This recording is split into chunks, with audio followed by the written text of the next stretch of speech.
The Radio Memories Network is brought to you in part by Liberated Syndication, podcast publishing made easy, libsyn.com. That's LIBSYN.com.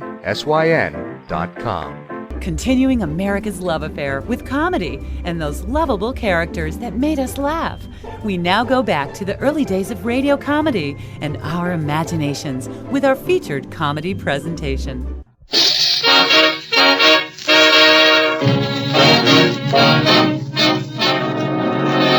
The makers of Grape Nuts bring you George Burns and Gracie Allen with Tony Martin, Ray Noble and his orchestra, and yours truly, John Connie.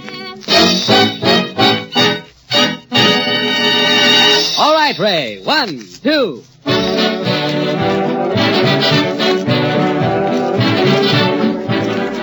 Ladies and gentlemen, this is the age of miracles, of streamlined trains, of overnight coast-to-coast trips by airplane, of George Burns and Gracie Allen, and of children who really do know what's good for them.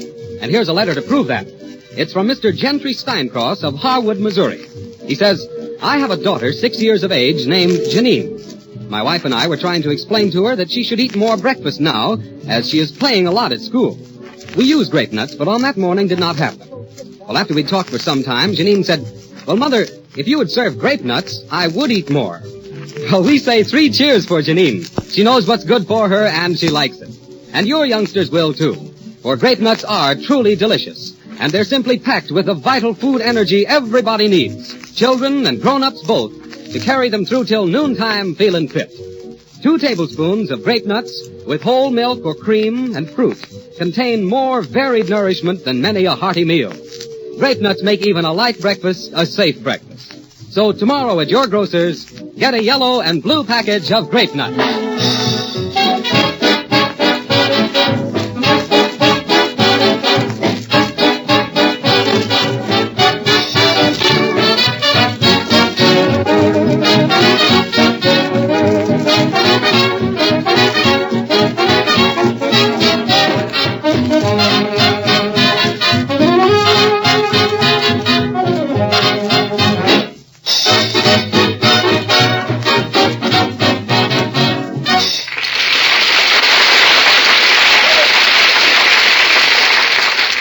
Landlords run want ads for empty apartments. Poets write sonnets about empty hearts. Hillbillies croon ballads about empty saddles. But George and Gracie wander about with empty hats. And here they are, those 2 grape nuts.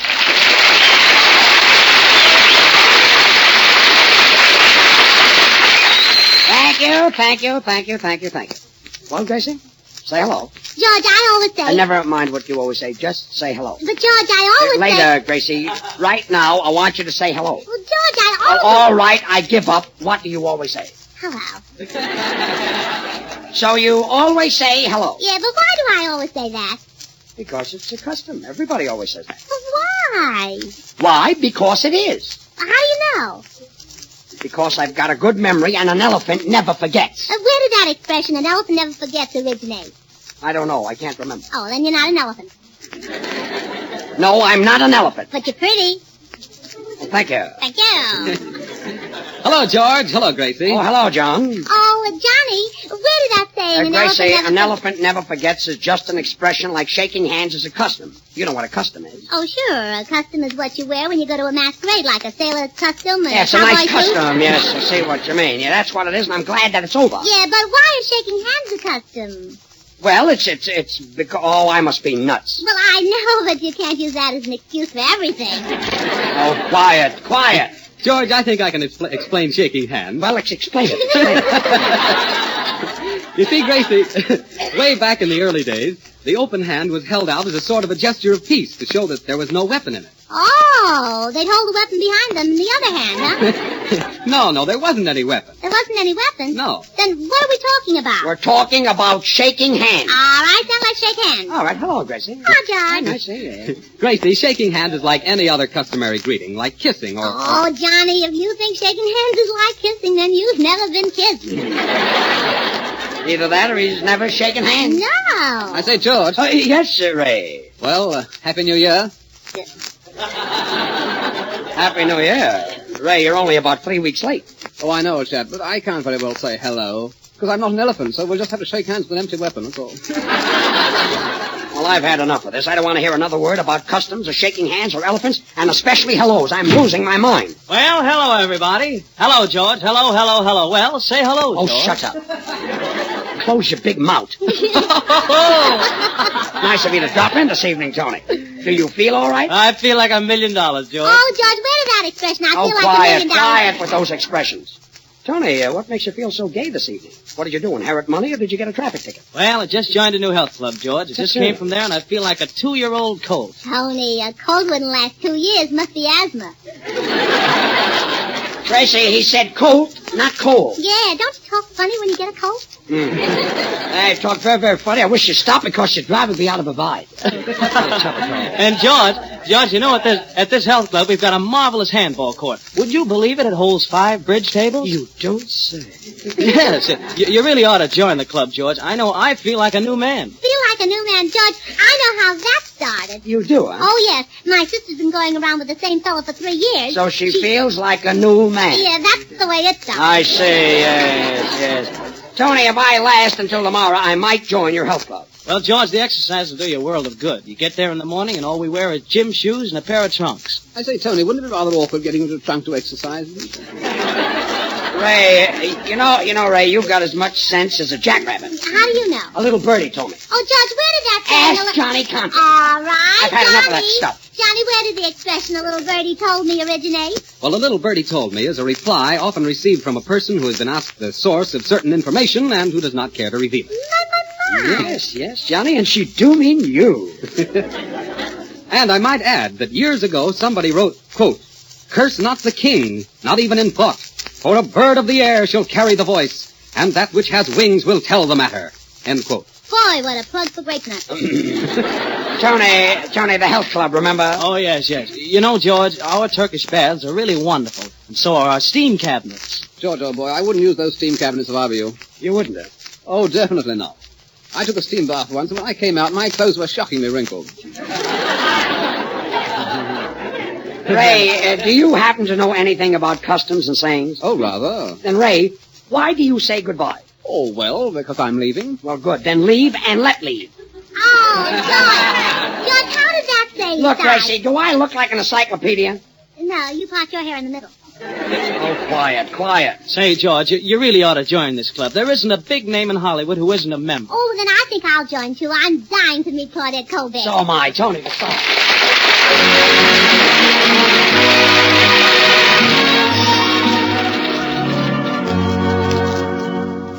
When did you leave heaven? Only heaven will do. When I'm describing you, my heaven on earth started when you came into view. I never knew the thrill of living until you happened along. My heaven on earth came with a glance, bringing romance. That lucky chance was all I needed to fill my heart with a song. Loving you isn't hard to explain. You're sweet, you're lovely and gay. Heaven's loss has been my greatest gain, for letting an angel like you get away. My heaven on earth, you're in my arms, you're in my heart. Never apart, you're all I treasure, so who can measure your worth? You're my heaven on earth. My heaven on earth came with a glance, bringing romance. That lucky chance was all I needed to fill my heart with a song. You're my heaven on earth.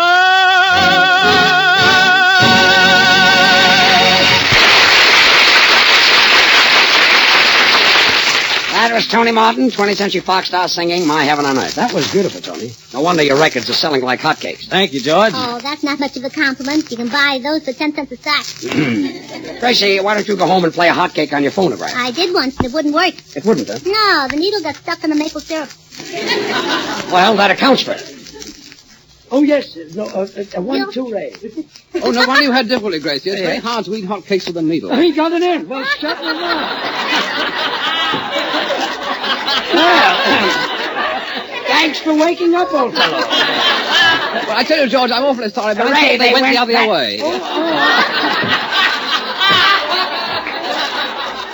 Well, okay, Ray. We're both two down. This conversation is driving me nuts. It's not going anywhere. Oh, don't be silly, George. Where could a conversation go at this time of night? Oh, yes. Why somebody doesn't back up a wagon is certainly a mystery. You call that a mystery? I'm writing a mystery. I know. The nightclub mystery of yours called Death Begins at $8.40. Oh, I had to change that title. It was stolen from me. Stolen from you? Oh, yeah. Who stole it? My daddy. Well, you can't leave a title laying around our house with $8.40 in it. Oh, yes. Gracie, please, quiet. Oh, George, where? George. Well, what? Where did the saying quiet come from? Yeah. The telephone was ringing. Well, Gracie, will you answer the telephone? oh, sure. Hello? Hello, what number do you want? Gladstone 1131? Oh, no, you must have the wrong number. This is Gladstone 1131. That's better. What? You want Gladstone 1131? Well, you can't have it. We've got it. Gracie, ask them who they want. Oh, who do you want, please? What? You want me? Oh, George, don't look now that I think it's Clark Gable. I'm not looking, Gracie. What? Oh, you're not Clark Gable? Then who are you? Oh, hello, Mother. George, it's my mother. Well, I'm glad to hear that. Say goodbye to her for me. Oh, please, George. What, Mother? What? She did? Just a little while ago? Oh, no. How much did it weigh? Well, isn't that wonderful? Oh, I could hardly wait to see it. Yes, Mother, I'll go right over after the broadcast. Oh, sure, I'll take George with me. He'll want to see it, too. Goodbye. Oh, George, what do you think happened to my sister? Well, Gracie, after listening to your conversation, of course, I couldn't guess. Oh, well, then I'll tell you. She won a 12-pound turkey in a raffle.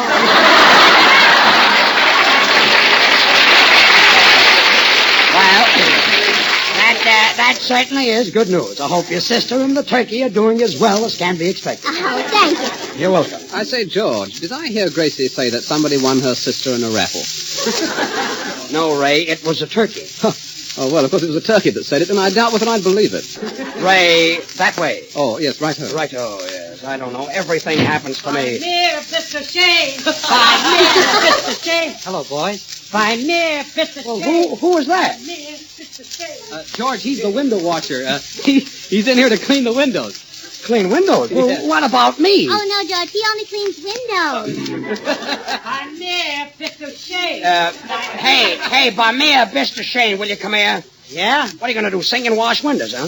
If you don't mind, we're trying to do a broadcast. I don't mind. Go right ahead. You ain't bothering me none. By beer. We ain't, Will you stop that singing and get out of here? Hey, who are you to give orders, you big palooka? But mere Mr. Quiet, Shane. quiet. Palooka, who am I? I'm George Burns of Burns and He Allen. said it, and I'm Gracie Allen of Allen and Burns. Allen and Burns? Yeah. And this is John Conti of Grape Nuts in the Trocadero. Gracie, please, I want to And get... this is Ray Noble of N as in Nibble, O as in Dibble, B in as Quibble. How do you and do, O Mr. as Quibble? in- My name's Nibble. Oh, Bibble, I've had enough of this. And this is Tony Martin of 20th Century Fox in Alice Bay. Well, now that we're all acquainted, we can all get together and have lots of fun. All right. Take it, Mr. Window Washer. By mere Mr. Shane. Wait a minute with that by mere Mr. Shane. This is silly. Say, girlie, you don't have to introduce me to Tony Martin. Tony and me are pals. Pals? Well, Charlie, let's step outside and talk things over. No, I got some windows to wash, but I'm getting a lot of interference from this here dribble puss. Dribble puss? George, how did that start? I don't know. This fella came in here to wash windows, and I don't even know No, him. I don't mean that. I mean, when did you start being a dribble puss? A dribble puss. Look, will you all stop, and Tony, will you get this pal of yours out of here? Charlie, you'd better go. This is GB. He's the boss here. Oh, the boss. So that's a palooka you told me was such a big tightwad, huh? Tightwad, am I? Now, tightwad, don't take that from that window washer. Yeah. Don't let him get away with it. Go on, say something to him, dribble puss. Dribble puss? Boy, boy, that's telling him dribbling. Look, Tony. Dribbling? Dribbling, I am forever blowing. Tony, will you get rid of this guy, or I will? You and who else? Why, Tony, if we had this little Lord Fauntleroy down at the health club, we'd punch the stuffing out of him. Yeah, what would, well, I'd get spunky. Where? The health club. The health Come on, Charlie, will you please? Let's go outside. George, I'll explain everything Wait later. a minute. What do you know about the health club? Oh, not much. I'm only the president, that's all. Is that so? Oh, sure it's so. Don't you remember Tony saying that everybody who is anybody in Hollywood is a member? Oh, yes, I remember that. You bet. There's Captain Ellen Bogan, the hock shop fella. McGillicuddy does extra work. Well. Spitzelheimer, the delicatessen clerk. I remember. Felix Warfelfinger, the busting boy at the Brown Turtle. Well, quite a clique. Quite a clique. Yes, Captain Allen Bogan and McGillicuddy and Spitzelheimer and Felix Warfelfinger. Well, Tony's right. Those are the biggest names in Hollywood. You said it, Ray, the music.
Well, I don't know how young musicians do it, but maybe it's because they're working for a genius. Oh, I must look into that, George. They're not supposed to work for anybody but me. They're not, huh? Say, Ray, did you tell George about my mystery play that I'm writing? Why, no, Gracie, I didn't tell George about any mystery. Oh, good. Then I'll tell him. Yes, good. I don't want to hear about your mystery. Oh, well, then that's different. It's called The Case of the Empty Watch. The case of the empty watch, Yes, or give him the works. Gracie, I said I didn't want to hear about your play. All right, then we'll talk about something else. Now, what do you want to talk about? Well, I don't know. Let's talk about your sister. What's your sister doing now? She's helping me write my mystery. Oh, quiet. Yeah, quiet. The curtain's going up. Now, as the scene opens... I know, that's where the police come in. Well, no, that's where my musical number comes in. And it's a musical number in a mystery? Well, yeah, that's just to break the monotony. I see. Well, that's a nice piece of breaking. Yes. My musical number's called The Fantasy of the Cities. The Fantasy of the Cities. Mm-hmm. You see, I tell a story by using the names of cities and towns. And it's the Fantasy of the Cities. Of the city, yes. Now, for instance, Tony Martin is a rich man who's been making a lot of money in Georgia, That's but good. he needs a few more dollars to pay his taxes. Get it? Yes, a few more dollars to pay his taxes. Yes. Well, that's not hard for me to understand. Yeah, all you're catching on. Now, Gracie, if this is a musical number, do I play the part of a singer? Oh, well, no, Tony. You've got a little Quincy in Detroit. So you can't sing. You can't sing. No. Well, Walla Walla, that's very good. Very good. As Al Jolson would say, New Haven heard nothing yet. I guess not. Am I in this musical number, Gracie, the fantasy of the city? Well, I should say you are. Johnny, you're the little boydie that I'm in love with. But maybe Johnny doesn't love you. Oh, that's all right, George. I'm glad to humor her. Oh, yes. Yes, I get it. Humor, yes. I see the joke, yes. Well, you see, George, Johnny's on my side. You spoke Tucson. Tucson. Yes. But, Gracie, I'm a very outspoken man. Well, anywho, the scene Ipswiches now to a town in Montana. Nice piece of switching, yes. But I can't mention the name of it. Why not? Well, George, you're not allowed to say Helen around the radio. Well, that was really a beaut. Oh, yes. It's very funny. Anaconda, I made it up myself. Oh, yes. Anaconda, you made it up right out of your own marblehead. No, please, George. I say, Gracie, am I in this fantasy of the city? Oh, well, Of the city. Of the city. Certainly. Well, do I play another murder victim? Well, yes, Ray. And your name is Valley. Rudy Valley? No, Death Valley. Death Valley. Yeah, and you're from Texas. Maybe Ray can't play a dead body from Texas. Of course he can. Of course he can, yes. Well, Ray, you can try. Well, I'll be glad to. It sounds like a very jolly part. Oh, rather. Gracie, how is Ray murdered? Well, Ray has a lot of money on him. You see, it was payday in Des Moines. Payday in Des Moines. Yes. And Ray is a moiner. Yes. He's under 16, yes. And he was driving along the highway. In the Cadillac. No, in the Buick. In the Buick. Yes. Well, I can't say that it makes much difference which car it is. Oh, please. Well, anywho, Ray's car runs out of gas in front of Tony's house. Yes. So he gets out of his car to Topeka into Tony's window. Oh, yes. Well, I hope he doesn't fall, because you know that old saying, Topeka they are, the harder they fall. Oh, yes. I say, George, you're mistaken about that. About what? Well, about fall. It isn't fall, it's winter. Although, of course, I understand it's 3 hours earlier in the east. In London, Gracie, Ray is looking into Tony's window. Oh, Go. yes. All of a sudden, Tony gets scared when he hears, Illinois. He hears Illinois, Well, and sure. that scares him, yeah? Mm-hmm. So he calls his housekeeper, Mississippi. Gracie, and, you're sure my housekeeper is Mississippi? yes, you hired her when Virginia quit. Oh, yeah, Mississippi, yeah. What happened to Maryland and Missouri? Idaho. Idaho? Oh, you don't, No. George, maybe you'd better keep your mouth shut. Well, Tony, comedy relief, eh? Oh, boys. Now, this is where Johnny Condy comes in. You see, Johnny has fallen for a Notre Dame from South Bend. A Notre Dame, So- and that, of course, makes you jealous. Oh, Winchester Minute, Johnny. Oh, yes, Winchester Minute, yeah. Although Johnny has been giving her expensive bottles of Florida water, he has started to tamper with my affections. Rolly? Oh, yes. Then all of a sudden, there's a shot. Ray puts his hand up to his chest and says, Omaha. Omaha, and he falls dead on the floor. Yes. And now the cops are racing to the murder. Well, there's no time to Tuscaloosa. Oh, I should say not. But the excitement is too much for me, so like a big Cicero, I start to bawl. You don't. Oh, I do. And when I found out that Johnny was leaving me, I bawled more than ever. Shame on you, Johnny. Well, why am I leaving you, Gracie? Well, because you're afraid you will be Connecticut with the murder. I see, and I suppose the Worcester is yet to coma. Oh, yes. And after Ray is shot, the police are ready to arrest Tony. But he is saved by Santa. Santa? Well, that's just his moniker. Oh, Santa Monica. Yes. I guess it, yes. It came to me like that. Well, George, that's the end. Do you like this play as well as the other? Well, Gracie, I hate to say it, but I think all of your plays are wonderful. Oh, do you think I'll be able to sail them? Sail 'em? Well, I hope you can sail 'em down the river. Say, George, now that the play is over, what do you say if we Oklahoma? Oklahoma, that's a good idea, Tony. What was that? Ray Noble just broke the window that he was Topeka-ing in. He broke the window, huh? Yes, with a little rock. With a...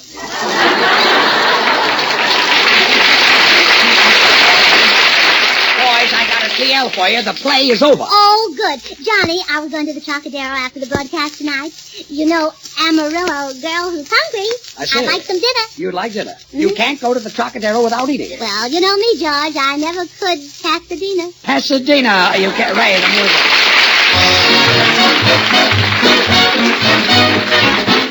Gracie will now sing I Double Dare You. Sing it, Gracie. I double dare you to sit over here. I double dare you to lend me your ear. off your high hat and let's get friendly. Don't be a scare cat. Say, what do you care? Can't you take a dare? I double dare you to kiss me and then I double dare you to kiss me again. And if that look in your eye means what I'm thinking of, I double dare you to fall in love with me. I double dare you. Question. If I should say the night was grand, would you demand a proof? Or would you be indifferent and aloof? You seem to think that half aloof is better than none. I'm packing the play again. So maybe that's the reason we're not having any fun. I double dare you to sit over here, because it's more intimate over here. Take off your high hat and let's get friendly. You act so distant, you practically are non-existent. I double dare you to kiss me and then I double dare you to kiss me again. And if you're able to love the way Clark Gable does, I double dare you to give my daddy a buzz. Number 9534, that's my daddy. I double dare you.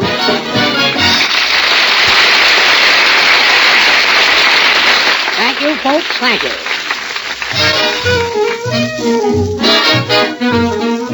And now we turn you over to the Discovery Department of our program. You all know Johnny Conti. Well, he says he's just made a surprising discovery. Yes, sir, George. I've just found out about the fastest moving creature in the world. Now, don't tell me. Let me guess. Is it Gracie? No, George. It looks like a honeybee. It's only half an inch long, but it attains a speed of 800 miles an hour. Indeed. Very interesting. Is that the surprise? Oh, no, the surprise is yet to come. For I've discovered something that travels even faster. And that's the good news about grape nuts, the most delicious cereal you ever put a spoon to. Everybody's serving grape nuts these days, for everybody loves their satisfying mellow goodness, their full-flavored sweet taste. That rich flavor comes from the special blending of sun-ripened wheat and malted barley, which brings out all the mouth-watering goodness. And grape nuts have another distinction all their own, a delightful, crisp crunchiness that makes them extra appetizing.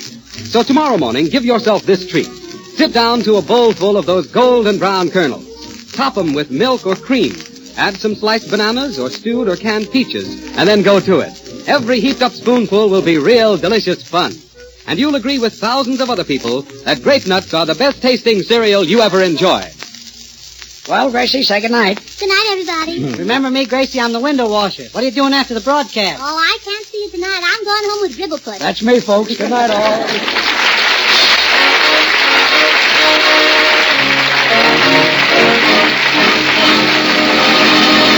If you want to help fight infantile paralysis, send $1 to President Roosevelt, the White House, Washington, D.C. We can lick infantile paralysis with the March of Dimes. Good night. This is the National Broadcasting Company.